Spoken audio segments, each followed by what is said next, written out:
And okay, all right, I'm host and I am recording. I'm sorry, April, I don't have any information to introduce you. So when you're ready, I'm going to let you introduce yourself. Okay. Here, I think I have this. So hi, everybody. My name is April Batson. I have over 17 years of Parks and Recreation experience. I have a BA in Recreation from Cal State University in Long Beach. And I have my master's degree in organizational leadership from Chapman University. I'm currently a recreation supervisor for the city of Yorba Linda, and I'm also a part-time lecturer back at Cal State Long Beach in the recreation department. I've overseen programs for all ages, aquatics, facility rentals, special events, contract classes, and field allocations. Aside from working in municipal parks and recreation, I did do some work prior to this in the nonprofit sector. And in my free time, I enjoy spending my time with my family and getting outside as much as possible, which can be challenging lately. So I'm going to let George, my co-presenter here, introduce himself. Oh man, I don't have my stuff prepared.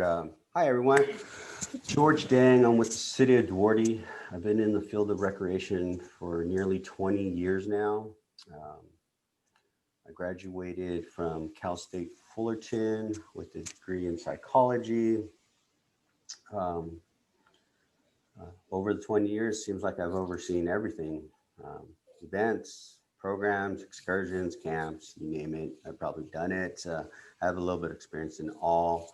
I've participated in many different boards on CPRS and SMAF. I do find a great um,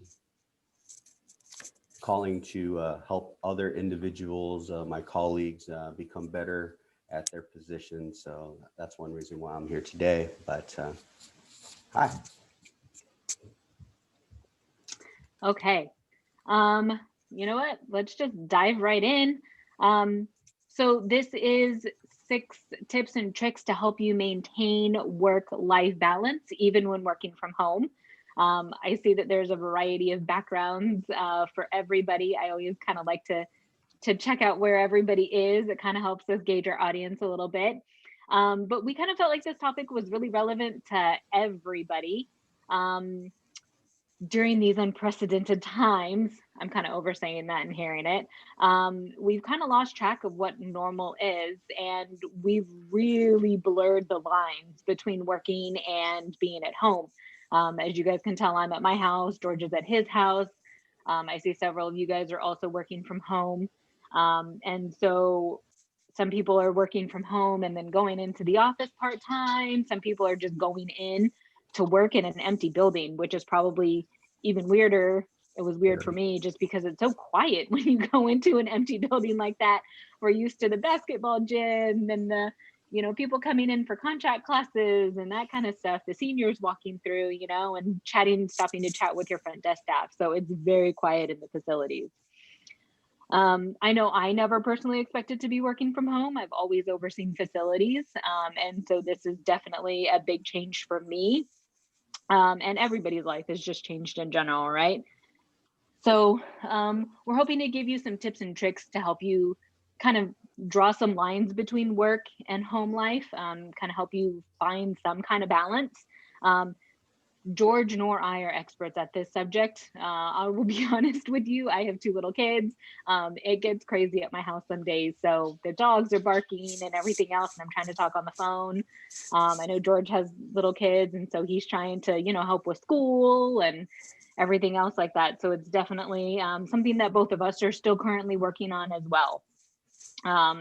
But we want to help everybody improve their lives. And so hopefully you guys will get some tips from this. We have 6 of them. And to get us started, I'm just going to let George jump right on in. Okay, so it's early morning. I got to say, I've been attending some of these sessions. Great conference, by the way. But want to start off with an icebreaker. To participate, if you could please turn on your camera if you're able to. We're going to do a little scavenger hunt. As April mentioned, I have 2 little ones. I have a 3rd grader, and then I have a TK student That's Dexter and Bixby. And Bixby, for his class, every day they do a scavenger hunt. And I think it's fantastic. Gets people moving and gets people going. So we're going to participate in a scavenger hunt. If you can't, then it's all right. We can watch others.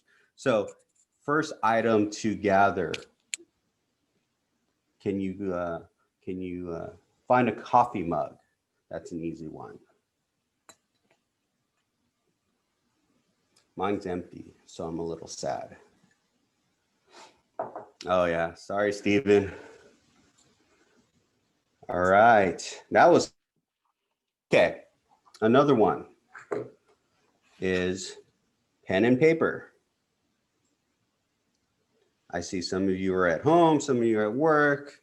Looks like, okay, very good. Everyone's knocking it out. Okay, this one might be a little bit more difficult. Okay, some sort of fitness equipment. A little de-stressor. Oh, yoga mat. Very good. I like the yoga mat. Oh, A yeah, couple we of got lots those, of some weights going on. weights.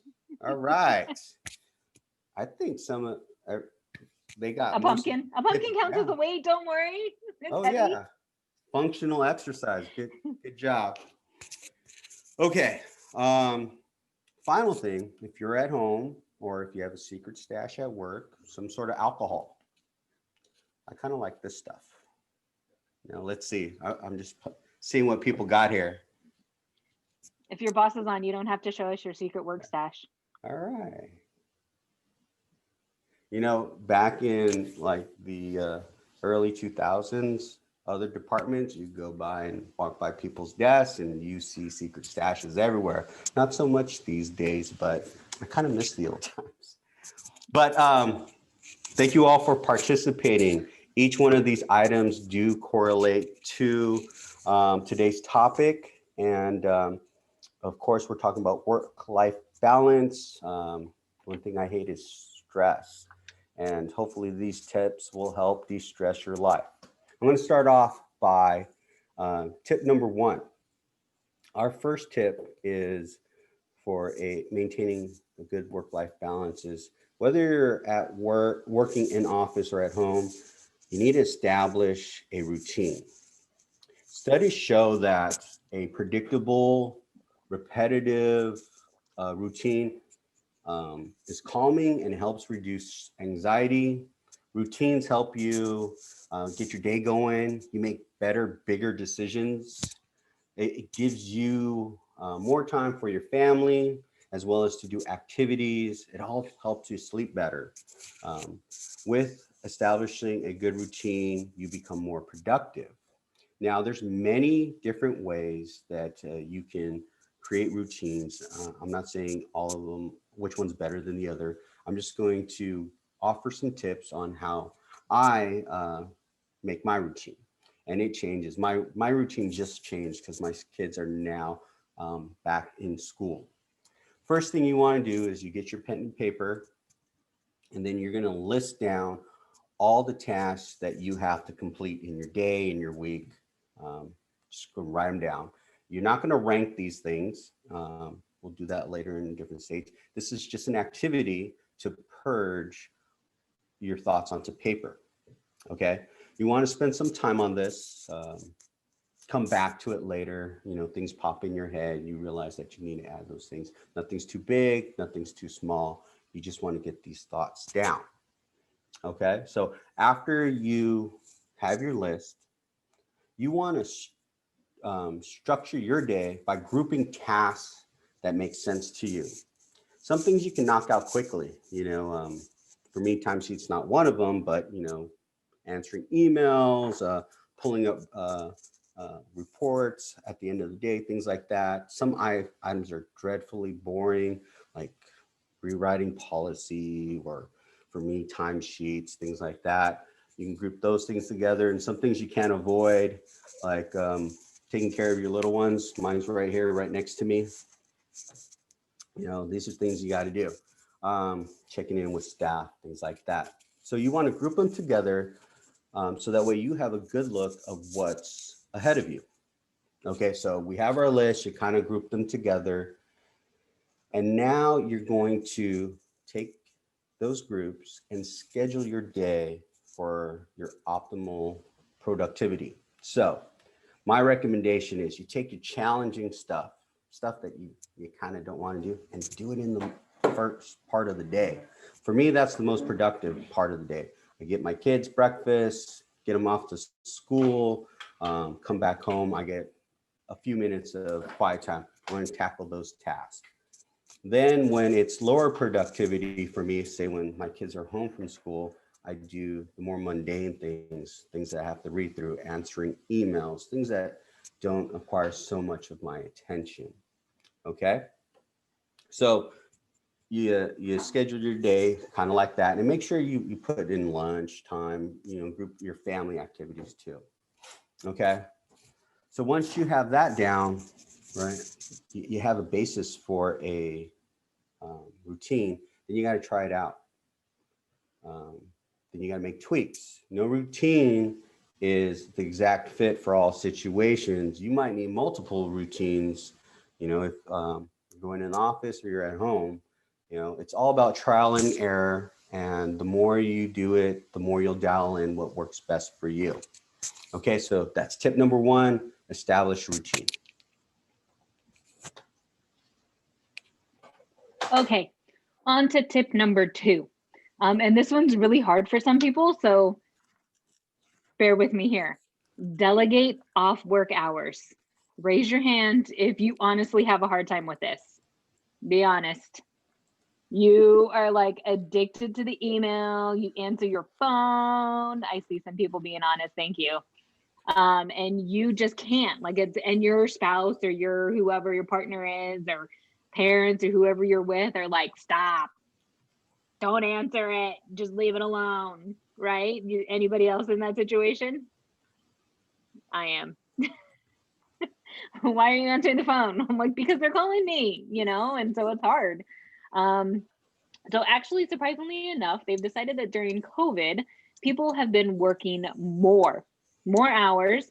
And not just a little bit, we're working an average of 48 and a half minutes more per day.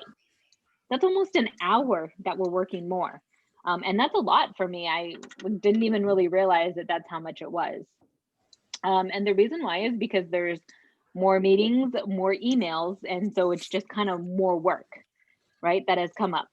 The other reason why I think is more personal for us, which is we don't have anywhere to go. So there's a bunch of COVID related closures, right? There's no legitimate excuse that we have to not answer our phones or not answer that email. And so we're always available, because it's not like, oh, I was with my kid at basketball and I didn't hear it. Well, basketball shut down right now. So how'd you not hear your phone? And then the other thing is the economy's not doing that great. And so people are afraid of losing their job. And so they're like, well, let me answer this. Let me get back to my boss about this. Let me go ahead and respond to this email, because I want them to know that I'm interested in doing my job and I can do it and I'm available. So I don't want to get fired, right? Or I don't want to be one of the people that gets let go. So that's a lot on us. So delegate off work hours. How do we do this? How many of you guys are in a situation where you just need to like get in your 9 hours, right? Like you're not kind of connected to the front desk phone, but as long as you get in your whatever number of hours you're supposed to work a day, your boss is pretty okay with it. Even if it's a little bit awkward of a schedule, you're kind of answering some emails at 6 and you're kind of answering some emails at 9 at night, as long as you get in your hours, your boss is pretty okay. How many of you guys are like, I need to work between 7:30 and 5:30 or 8 and 6 because I answer the front desk line? Right? Not as many. That's my wife. A few of us.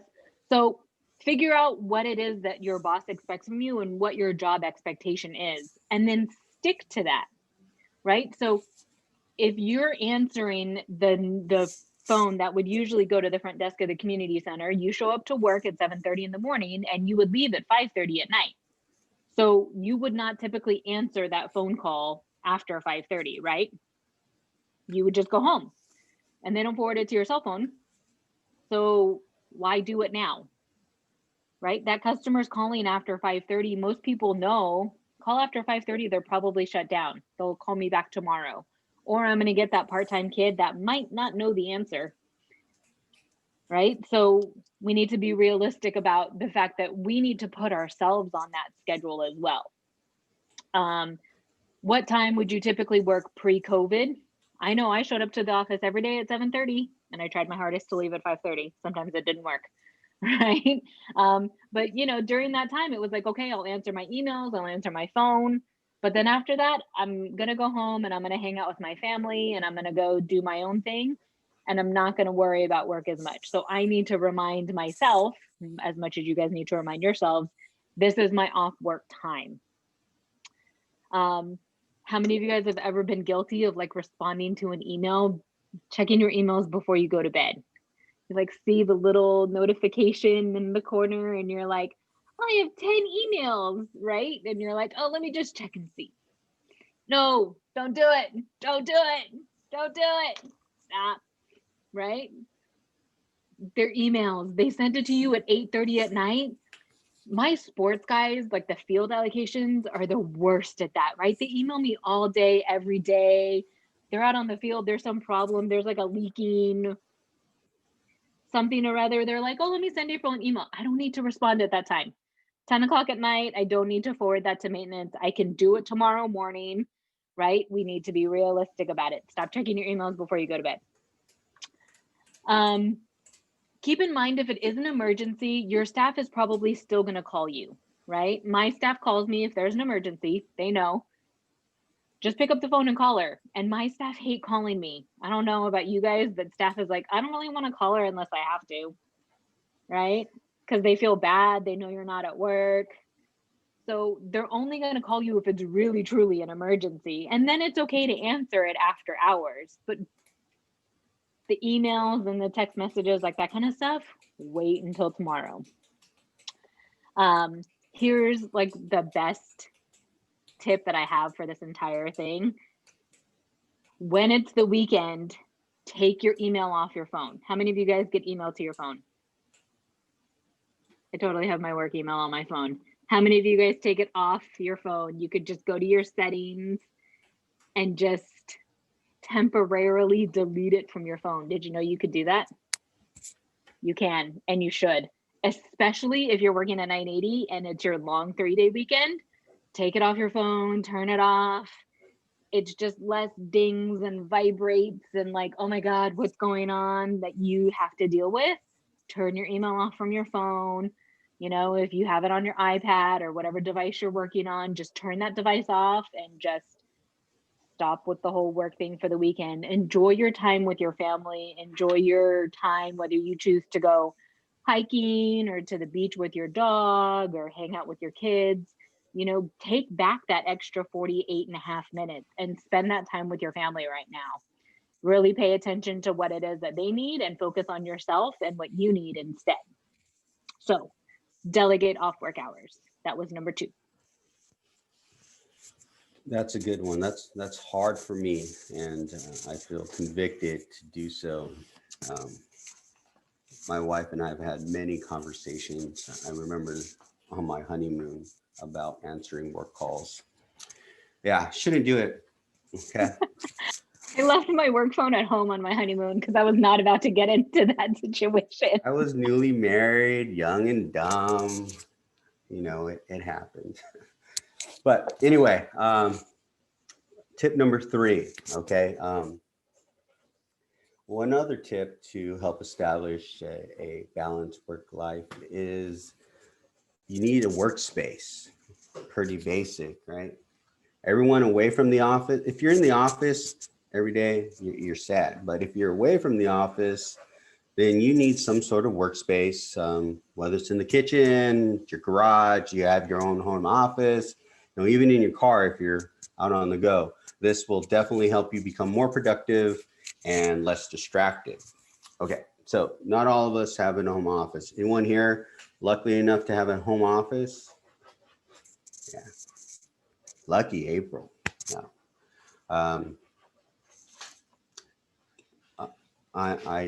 I'm here at my house, and my home office is my dining table. I find that to work the best, not because I like to be here because I get to eat all the time, but no, it works out best for me. And recently, my routine at home has changed. In the past, 2 weeks ago, I had my 8-year-old Dexter in the room right next to me, just like right there, 8-10 feet away. He's in his Zoom class.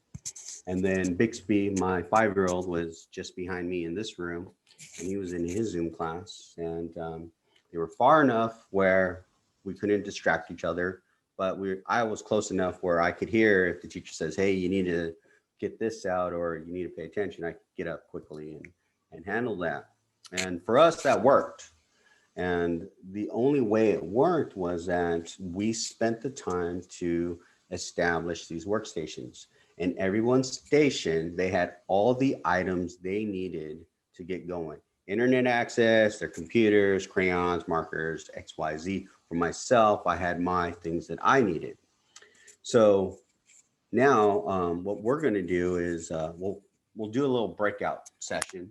We'll get into little groups, and I want you to share with each other what are the things that you need um, to have when you're working. You know, talk amongst the groups. It could be coffee, it could be whatever it is, and then we'll come back and share these items. So, Corey, if we could do some breakout rooms, maybe Five five rooms? five rooms, Okay, about 7 to 8 people per room. sure, sounds good. 7 to 8 minutes sounds good too. And then please designate someone to share. I won't pick on all the groups, but we want to hear what the consensus are. What Okay. if we just do like 5 minutes in each room? Okay. All right. I'm gonna let me see options.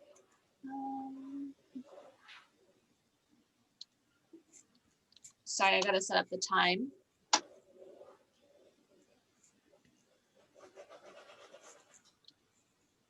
And sorry, first time I've done this. I think we're ready. All right, here we go. Breakout rooms.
All I right, don't we are know if coming everybody's back. back in. There we are. Okay.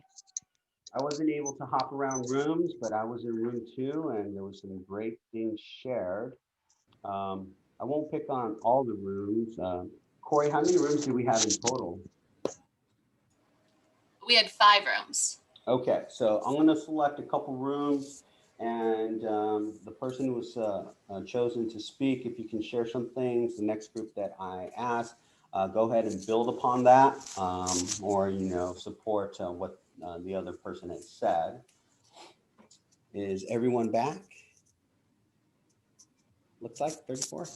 Okay, let's go with easy one. Room number 1. Um, Great. what are some things that you must have?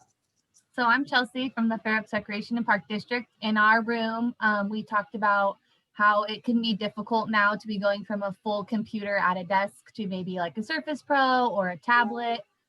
We said a lot of us have transitioned to dual screens, which have been helpful during this time. So you can have a meeting on one, you can work on a project on another one, or pull up a document. We talked about the importance of some of us that are working in the office and maybe have been because they've been running programs and how that's helped with them separate like work-life balance. We talked about making our workspace clean and organized at the start of our day to help us focus, and then making sure we're eating a healthy breakfast to get our day started. I hope I covered everything. That's a lot. Very good. How about we'll go Alpha Omega group 5.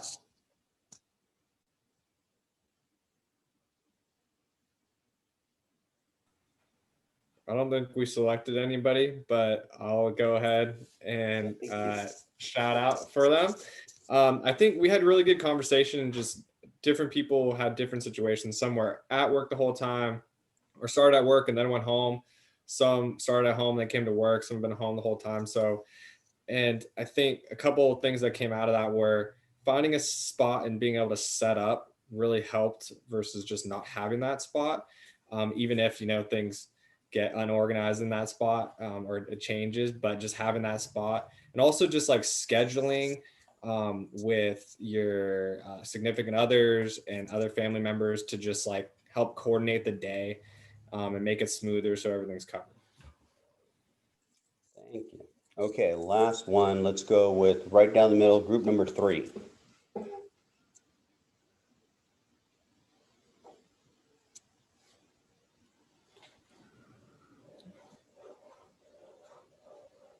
I think Jennifer's trying to talk. Jennifer, you have to unmute. Is that us? Are we 3? I didn't see the number. I think that was us. I'm like, what's that us? Pretty much repeating some of the stuff that was said. But in general, I was also finishing a thought, because one of the things that we all discussed and had a point was that when you are tangible to your children and or people at home, it's easy for them to come get you or ask you for something. And that could be a distraction. But what I was just saying at the end of ours was I had a profound moment when my son was about 11. We were in a car and we were at a stoplight, and I picked up my phone to read a text, and he had taken that moment to actually just say to me, "Hey, Mom, when we're in the car, do you mind not answering your phone or being on your phone? Because I really enjoy it when we're present with each other." And I was like, wow, okay, you're 11 and you just said that to me. So I think being aware of how our children receive when work time is work time, because then I recognized at that point that, okay, in the car, no more phone. For me personally, as a mother, I do not use the phone in my car when my son's in the car. But if it's a work issue and there's something going on and I see boss or something, then I say to my son, this is a moment that I need to answer because it's regarding work. So there's just now this dialogue that has started since now he's 17, and maybe it's not reciprocated anymore. Maybe he's on his phone more than, no, I'm just kidding. But in general, that seriously, as a mom and a professional, it was something that was a profound moment for me. Thank you for sharing that. Thank you all for sharing that. We still have a few more points, but in the rooms, you probably heard a lot of the same stuff: internet access, access to files, things like that, snacks, water, music. Establish your workspace. If you need a lot of items, gather them. If you only need a few things, grab what you need. If you need one that's on the go, like Aaron in our room, he always has to check out different facilities. Make sure you have the items you need, so that way you can be more productive. And being so, it will help you create a better work-life balance. So that's tip number 3, establish your workspace. Okay, we're going to go ahead and chug on along to number 4, which is connect with colleagues. So this one, I think, how many of you guys realize you've seen it in your children that like they miss school or they miss their friends, or you can tell for them that one day in March, you picked up your kid from school or daycare or whatever it is, and you just never took them back. And you're like, oh, wow, that was a lot for my kid, right? Poor child. Oh, man. They're 3, they're 7, they're 11. That's a lot for them. This has been their whole life. Okay, well, I don't know about you guys, but I'm not 21 anymore, and I've been working for many years. And one day I went to the office and they sent us home, and we just haven't gone back since. So I had the same thing happen to me that the kids had happened to them, right? Any of you guys in that situation where you're like, I never even thought about it that way? And I had never thought about it that way till we started planning this presentation. And I was like, holy cow, like we had the exact same thing happen to us. We've had this get up, drop off the kids, go to work, you've had this routine that you've been doing for the past how many years now, right? And then all of a sudden one day you just don't do it anymore because they tell you to stay home, and that's not normal for us. So I counted, and the governor did the stay-at-home order on March 19th, which was 34 weeks ago. And I don't know about anybody else, but I was like, that's a really long time. I not even realized it had been 34 weeks that we've been told to stay at home, or that, whether we're still going into the office, just things have just drastically changed. But it's been 34 weeks. So we're kind of starting to feel a little bit more normal about things. This is how things go, right? The time has been long enough, but it's still really hard for us, I think, as adults. And don't discount that. Don't discount the fact that like we all hear every day, anxiety's on the rise, depression's on the rise, mental health issues are on the rise. And we need to understand and recognize that that's us. That's coming from the fact that we've been ripped out of our workspace and that we're no longer connecting with the same people that we used to, much like the children are not connecting with the same people that they used to, right? So I live with my spouse, and I think he's probably sick and tired of hearing me talk about life and work and the kids and everything else like that, right? Sure, many of you guys live with a spouse or with your parents, whoever it is, those are the only people you see anymore, because those are the people in your household. We're supposed to stay home. We're supposed to only congregate with those people in our household. And so, the whole like Thanksgiving thing, we're not even sure how that's going to go, right? And so you're just like, a lot of onus on the other people that we live with. And so I think they're starting to get the grunt of our missing our social, right? This is Parks and Recreation. We will all admit to the fact that none of us ever wanted to work alone. We all like working with people. We all work in teams. We're very used to it, right? We plan events. We like youth leagues, and we like contract classes, right? And so we like group activities. And now we're being told that we can't do group activities anymore. And so how's that impacting us? And who were you using to talk to about those things, right? When you went into the office, you had colleagues that were there, whether you guys were in cubicles or whether you were in the office, right? You have front desk staff out front. You'd be like, oh, I need to take a break. I need to just stand up. So I'm going to go talk to my front desk staff, right? Or I'm going to go talk to the patrons that are coming in. And so you always kind of had that social ability kind of built into your job, right? And that's not there anymore if you're working from home or if you're working in an empty building. Those kind of opportunities are not there anymore. So you need to make sure that you're still doing your best in order to connect with your colleagues and still talk to them. So maybe this is a little bit of preaching to the choir just because you guys are already at a conference. And so you guys probably already understand the benefits of networking and still talking to those people. But don't forget just to, when you get on that Zoom call with your boss or you get on that Zoom call with your employees, don't forget to still spend that time going, hey, how was your weekend? Right? Even if it's like, oh, it's pretty quiet. We didn't really do anything. Oh, okay. Get any house projects done? Did you paint the wall that you were talking about painting? You know, like, don't forget to still have those kinds of conversations with your staff. Even with your boss, like, I think it would be good, surprise your boss and be like, hey, how was your weekend? Right? My boss is really good about it. But I know some people, some bosses are not. So definitely take that time and do that.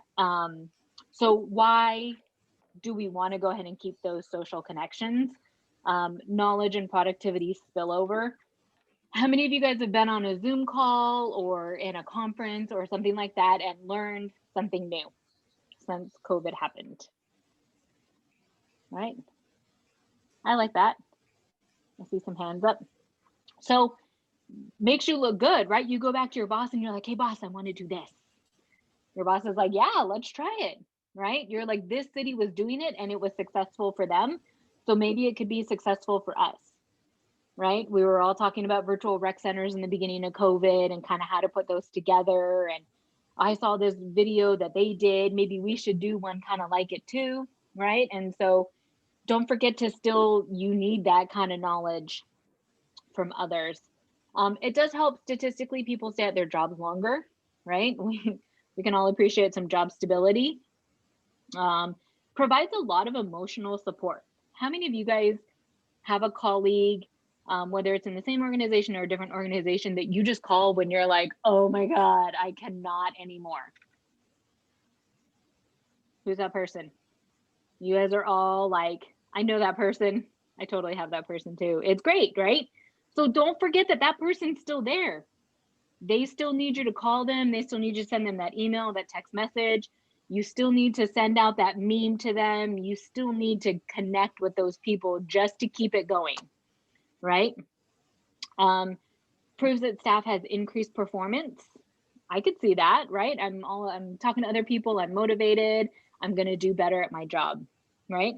Improved employee morale. Provides a sense of contagious excitement. It increases your happiness. It lowers your stress. I know when I'm done like venting about something to my person, I always feel a little bit better because I'm like, okay, I got it off my chest. Now I can kind of move on to the next thing, right? So lowers your stress, kind of helps you out a little bit.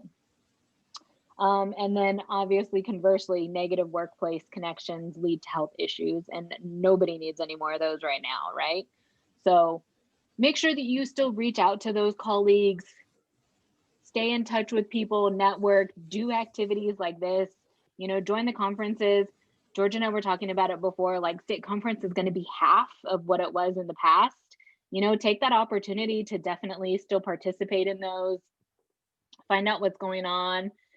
George and I are both in Southern California and you guys are all in Northern California, but this is still great for us because we get to hear what people all throughout the state are saying. And we really enjoy that opportunity to learn from different people. So thanks for letting us come crash your conference for one, and hopefully we can get some new ideas too as you guys get them. But don't forget, connect to those colleagues, still keep those connections alive. Moving it back to George for number 5. Thank you, April. I really appreciated that last point. It makes me think about my coworker who sits right next to me. We have opposite schedules and I miss them to heck. And, you know, I'll send a text every now and then, man, I miss you not being here in the office and, you know, but all right, moving on. I don't want to get all sentimental. Okay, tip number 5. This one I really have conviction for. Important. It's take care of yourself. I call it protect your moneymaker. Okay. So right now we all know we're working extra. We're doing all these different things. Society outside has changed. The wear and tear of work stress and all these long hours are accumulating in our bodies, and it's breaking us down. And stress, it gets tough. Your health and your well-being is your greatest asset to your organization. You are your moneymaker. It's important for you to take care of it, and one way is to take breaks. Breaks are very important. um, Breaks help prevent and reduce stress. Studies show that taking breaks to do physical activity are even better than just taking a break down the hall to the water cooler. It creates a better overall feeling of wellness.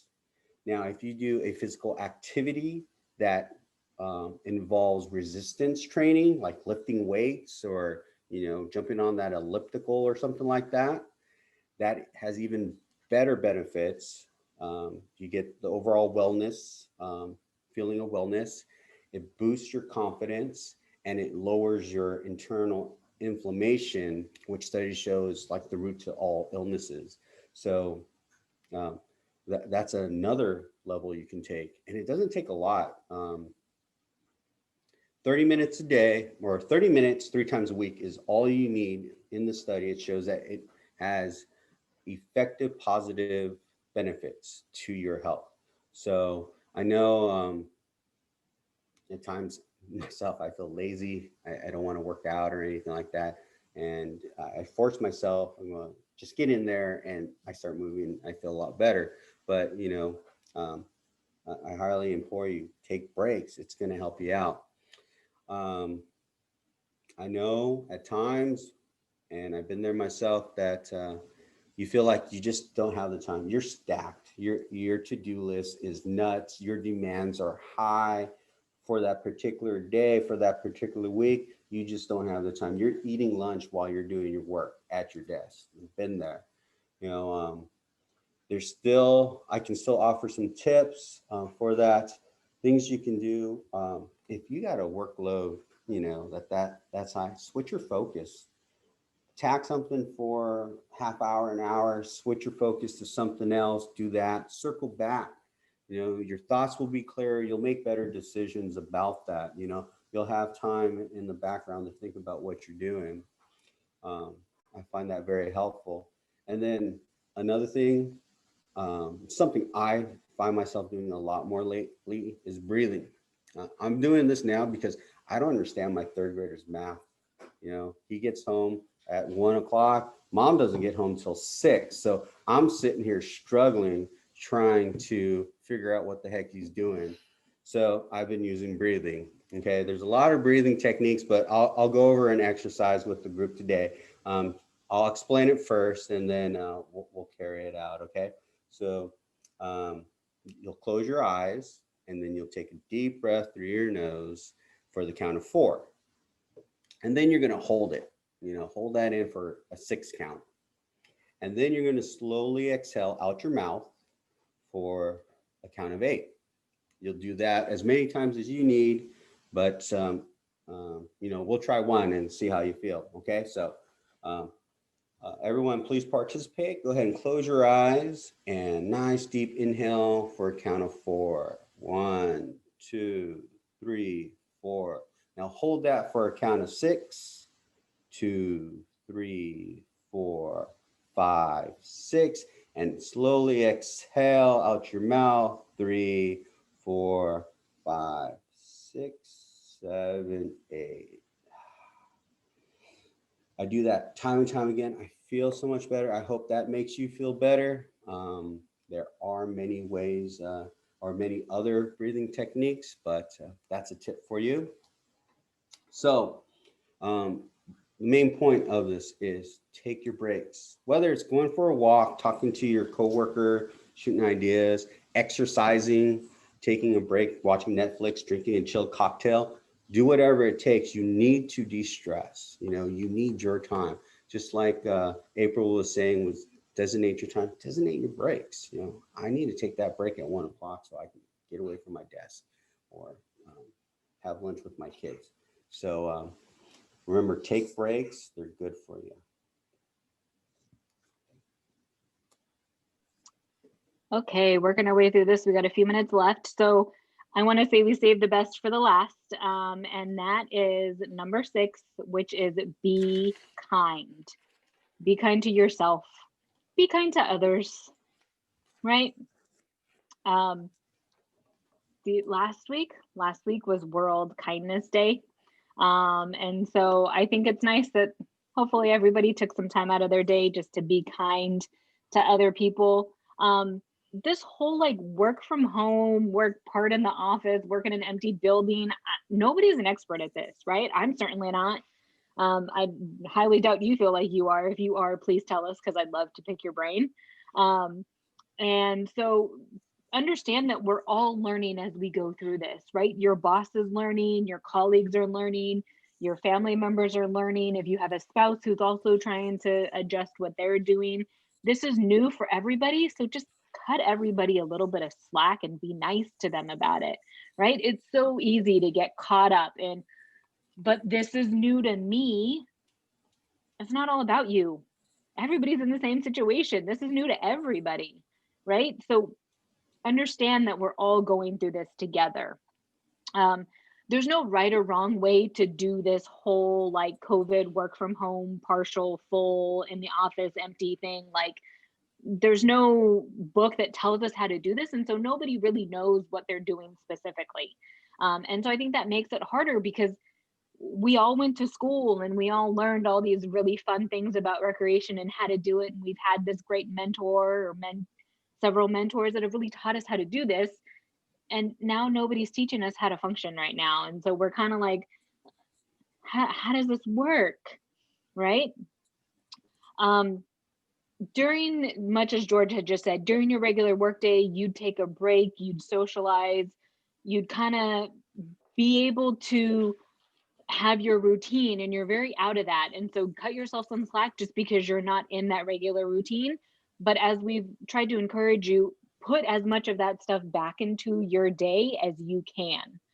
So that way you do kind of have that sense of normalcy, and it really helps bring your stress level down.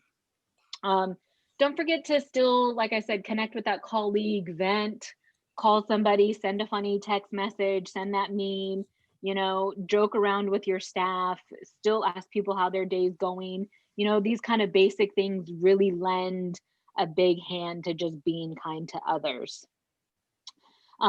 Treat everybody that you come across with empathy. And I know that we should probably be doing this on a daily basis, but sometimes the line at Starbucks just takes way too long when it's just coffee, right?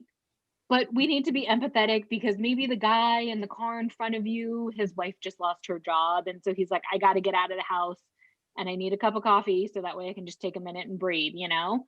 Or somebody's mom got diagnosed with cancer during COVID and they can't do treatment right now, you know? And so she's extra stressed just because now she has a sick parent who can't get help, you know? So we need to just be kind and think about the fact that everybody's going through something different. And maybe they're not willing to divulge to you exactly what that is. And that's okay. You don't have to divulge your every single moment to everybody else, but treat them all with empathy and be kind to everybody. And last but not least, make sure you practice gratitude for what you have, right? We're all still working. We all still get a paycheck. We all still have our health benefits. We're all still able to put a roof over our head. So be grateful for the fact that you can still put gas in your car when maybe somebody else can't, you know? So be grateful for what you have and be kind to others and yourself. I have a really fast, if I could, oh, I can't do it on here. I had an activity for us to do, but we got the little 5-minute warning thing. So I don't want to do it now because I'm afraid we're going to run out of time. So I don't know if Corey has anything else before we wrap up that we need to go over. I put in the chat the links for the surveys. There's one for CEUs and there's one if you're just, if you don't need CEUs and you're just providing general feedback. So if you guys could please complete the surveys, our speakers would love to hear what you thought about the presentation. Please complete the survey. Okay, and then George, does anybody have any questions about the 6 points that we went over? We can touch base on them real quickly in the next couple minutes if anybody has any questions. Okay, then I'm going to leave it to George for the conclusion. And thank you guys all for joining us. Okay. Yes, thank you all. We said it. There's no right or wrong way to answer this.